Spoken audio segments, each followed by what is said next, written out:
আসসালামু আলাইকুম সবাইকে। আজকে আমি চকলেট ডোনাট বানিয়ে দেখাবো। তো চলেন দেখে নেওয়া যাক কী কী লাগে ডোনাট বানানোর জন্য। তো আমি বাসায় থাকা কিছু উপকরণ দিয়ে আমি ডোনাটটা বানিয়ে নিলাম। এখানে মিল্ক নিয়ে দিচ্ছি, আমি এখন সুগার অ্যাড করতেছি। ইনগ্রিডিয়েন্টস আমি এখানে লিখে দিয়েছি, আপনারা দেখতে পাচ্ছেন। তো আর কিছু জানার যদি প্রয়োজন হয় আমাকে মেসেজ দিতে পারেন, কমেন্ট করে জানাতে পারেন।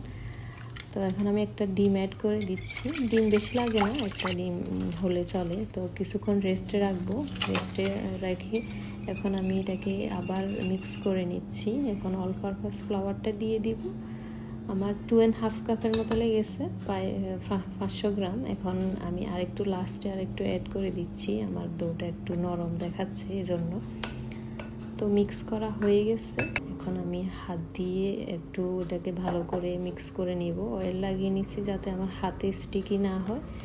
তো এখন আমি এটাকে মতে নিচ্ছি ভালো করে। আমার মিক্স করা হয়ে গেলে আমি এটাকে কিছুক্ষণ রেস্টে রাখবো। একটু অয়েল দিয়ে দিচ্ছি নিচে, অয়েল দিয়ে আর উপরে একটু অয়েল লাগিয়ে দিব যাতে বোলের মধ্যে না লেগে থাকে। তো এখন আমি 1 আওয়ারের মতো রেস্টে রেখে দিব। 1 আওয়ার হয়ে গেছে। এখন 1 আওয়ার হওয়ার পর আমি দেখতেছি অনেক ফুলে গেছে ডোটা। এখন আমি ডোটাকে মতে নিব ভালো করে যাতে এয়ার বাবলস না থাকে। এয়ার বাবলস থাকলে ডোনাটটা শেপটা সুন্দর হয় না। তো ওখানে আমি ডিভাইডেড করে নিয়েছি। তো ডিভাইডেড করার পর আমি এটাকে মিক্স করতেছি, মিক্স করে বেলে নিব। এখন বেলে নেওয়ার পর আমি এটাকে এরকম মোটা রাখতেছি যাতে ডোনাটটা শেপটা সুন্দর হয়। তো একটা ডোনাট কাটারের সাহায্যে কেটে নিলাম। কেটে নিয়ে আমি ভিতরটাকে একটা নোজেলের সাহায্যে ভিতরের অংশটাকে করে নিয়েছি। তো আমি এটাকে কিছুক্ষণ রেখে দিব, 15 to 20 মিনিটের মতো রেখে দিয়েছিলাম। তো ফুলে গেছে, এখন আমি এটাকে ফ্রাই করে নেব।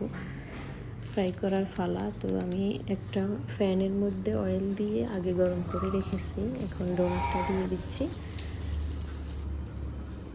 আমার ডোনাটের এক ফাঁস হয়ে গেছে, আমি উল্টে দিচ্ছি। কালারটা এরকম সুন্দর হয়েছে। এরকম কালার হলে ওই সময় উঠিয়ে নেবেন, নাহলে বেশি যদি ফ্রাই হয়ে যায় আবার কালারটা সুন্দর লাগে না। তো আমি উঠিয়ে নিয়েছি সবগুলোকে। এখন এখানে মিল্ক গরম করে আমি ডার্ক চকলেট আর সুগারটা দিয়ে দিচ্ছি চকলেটের ইয়েটার জন্য, যেটা আমি ডোনাটের উপরে দিব। তো আমার চকলেটটাও হয়ে গেছে, উপরে একটা বাটার দিয়েছি যাতে দেখতে অনেক সুন্দর লাগে, কালারটা একটু শাইনি হয়। তো আমার ডোনাটটা এরকম সফট অ্যান্ড ফ্লাফি হয়েছে, দেখতে পাচ্ছেন। এখন আমি চকলেটের মধ্যে ডোনাটটাকে ডিপ করে নিচ্ছি। ডিপ করার পর এরকম হয়েছে চকলেটটা। তো কিছুক্ষণ আমি সবগুলোকে ডিপ করে আমি ফ্রিজে রেখে দিয়েছিলাম যাতে চকলেটটা একটু হার্ড হয়ে যায়, নাইলে মজা লাগবে না খাইতে। তো আমার চকলেট ডোনাটটা রেডি হয়ে গেছে।